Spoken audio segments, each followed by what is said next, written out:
غزہ میں جس طرح کے حالات ہیں اس حالات کو پٹری پر لانے کے لیے اب ایک امن منصوبہ جاری کیا گیا ہے۔ جی ہاں، دراصل امریکی صدر ڈونلڈ ٹرمپ نے غزہ امن منصوبہ جاری کیا ہے۔ آخر یہ امن منصوبہ ہے کیا کچھ؟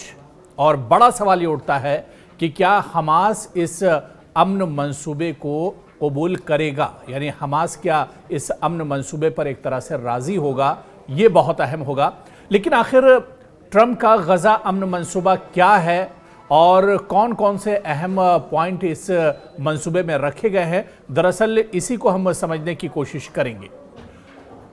غزہ امن منصوبے کو اگر ایک ایک کر کے اور ایک ایک پوائنٹ کے حساب سے ہم سمجھتے ہیں تو ظاہر سی بات ہے یہ منصوبہ ہمیں بہت اچھے سے سمجھ میں آ سکتا ہے۔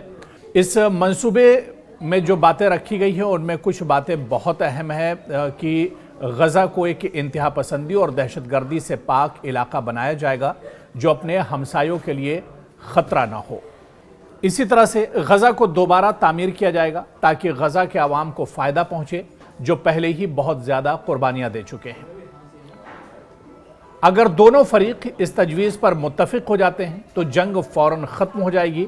اسرائیلی افواج متعین لائن تک پیچھے ہٹ جائیں گے تاکہ یرغمالیوں کی رہائی کی تیاری کی جا سکے۔ اس دوران تمام فوجی کارروائیاں بشمول فضائی اور توپ خانے کے حملے معطل رہیں گے اور محاذ کی لائنیں جمی رہیں گی جب تک مکمل انخلا کے حالات پورے نہ ہو جائیں۔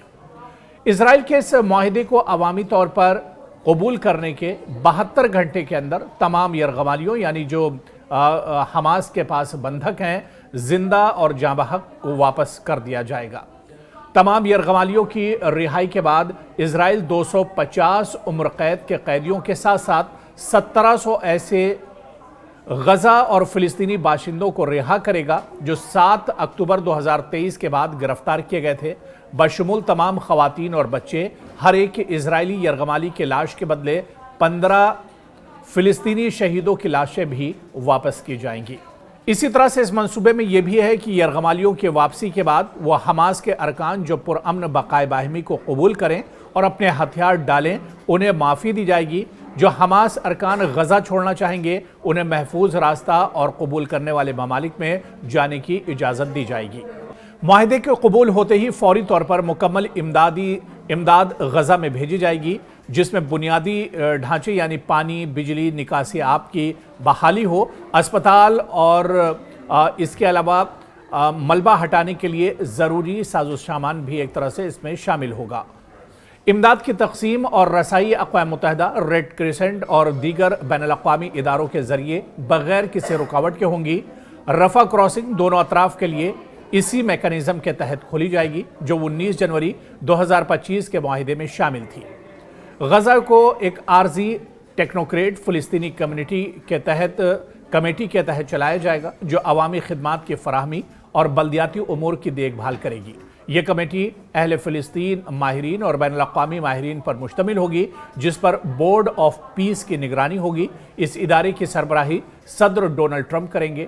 دیگر عالمی رہنما بشمول ٹونی بلیئر کو شامل کیا جائے گا۔ یہ ادارہ غزہ کی ترقی اور فنڈنگ کے فریم ورک کا تعین کرے گا یہاں تک کہ فلسطینی اتھارٹی اصلاحات مکمل کر کے غزہ کا کنٹرول سنبھالنے کے قابل ہو۔ غزہ کی تعمیر نو کے لیے ٹرمپ اکنامک ڈیولپمنٹ پلان تشکیل دیا جائے گا جس میں مشرق وسطیٰ کے جدید شہروں کی طرز پر ترقیاتی منصوبے تیار کرنے والے ماہرین بھی شامل ہوں گے۔ اس منصوبے کے ذریعے روزگار اور ترقی کے مواقع بھی پیدا کیے جائیں گے۔ ایک خصوصی اکنامک زون قائم کیا جائے گا جس میں شریک ممالک کے ساتھ تجارتی مراد طے ہوں گے۔ کسی کو بھی زبردستی غزہ چھوڑنے پر مجبور نہیں کیا جائے گا۔ جو لوگ جانا چاہیں گے وہ آزاد ہوں گے اور واپس آنے کا حق بھی رکھیں گے۔ عوام کو غزہ میں رہنے اور بہتر مستقبل بنانے کی ترغیب دی جائے گی۔ حماس اور دیگر گروپوں کا غزہ کی حکومت میں کوئی براہ راست یا بالواسطہ کردار نہیں ہوگا۔ تمام عسکری اور دہشت گرد ڈھانچے بشمول سرنگیں اور اسلحہ بنانے کی فیکٹریاں تباہ کی جائیں گی۔ علاقائی شراکت دار اس بات کی ضمانت دیں گے کہ حماس اور دیگر گروہ اپنے وعدوں پر قائم رہیں اور نیا غزہ اپنے ہمسایوں یا اپنے عوام کے لیے خطرہ نہ ہو۔ امریکہ عرب اور بین الاقوامی شراکت داروں کے ساتھ مل کر ایک عارضی انٹرنیشنل اسٹیبلائزیشن فورس تشکیل دے گا جو فوراً غزہ میں تعینات ہوگی۔ یہ فورس فلسطینی پولیس کو تربیت اور معاونت دے گی اور سرحدی علاقوں میں سیکیورٹی کو یقینی بنانے میں مدد کرے گی۔ اسرائیل غزہ پر قبضہ یا انضمام نہیں کرے گا، کنٹرول ISF جیسے ہی سنبھالے گی۔ اسرائیلی فوج مرحلہ وار انخلا کرے گی، صرف ایک حفاظتی پٹی برقرار رہے گی جب تک غزہ مکمل طور پر محفوظ نہ ہو جائے۔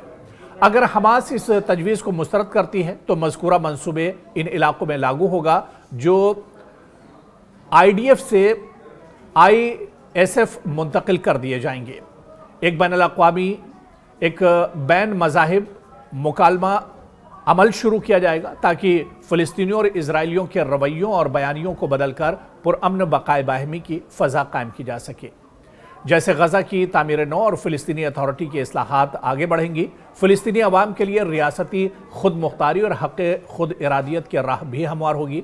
اور اسی طرح سے اس منصوبے میں یہ بھی ہے کہ امریکہ اسرائیل اور فلسطینیوں کے درمیان سیاسی افق پر مذاکرات کا آغاز کرے گا تاکہ پرامن اور خوشحال بقائے باہمی کے امکانات پیدا کیا جا سکیں۔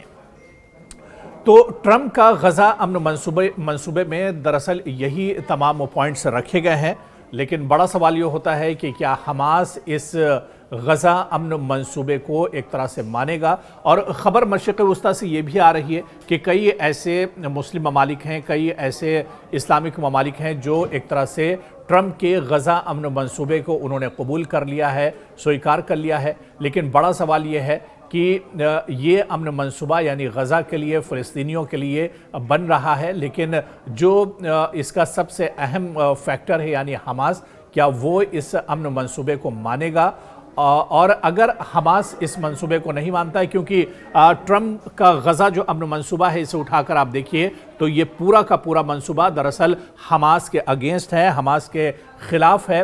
ایسے میں اگر جس طرح سے اس منصوبے میں کہا گیا ہے کہ حماس اس منصوبے کو نہیں مانتا ہے کیونکہ حماس کو ہی دراصل ختم کرنے کے لیے یہ پورا منصوبہ دراصل ترتیب دیا گیا ہے، اور ایسے میں غزہ امن منصوبہ کئی سوال چھوڑ جاتا ہے کہ کیا اس طرح کے حالات میں غزہ امن منصوبہ جو ہے وہ کامیاب ہوگا یا نہیں، یا پھر آنے والے دنوں میں کیا کچھ شکل اختیار ہو سکتی ہے، کیونکہ ٹرمپ کا یہ غزہ امن منصوبہ ایک طرح سے آگے کا لاہی عمل طے کرے گا، لیکن اگر حماس اس پر تیار نہیں ہوتا ہے تو پھر کیا یہ جنگ اسی طرح سے جاری رہے گی؟ کیا غزہ کے حالات اسی طرح سے بنے رہیں گے یا آنے والے دنوں میں غزہ کے حالات اور زیادہ خراب ہو سکتے ہیں؟ یعنی اب دیکھنا یہ اہم ہوگا کہ ٹرمپ نے جو غزہ کا پیس منصوبہ اور امن منصوبہ جاری کیا ہے، اس کے نتائج آنے والے دنوں میں نکل کر کیا کچھ آتے ہیں۔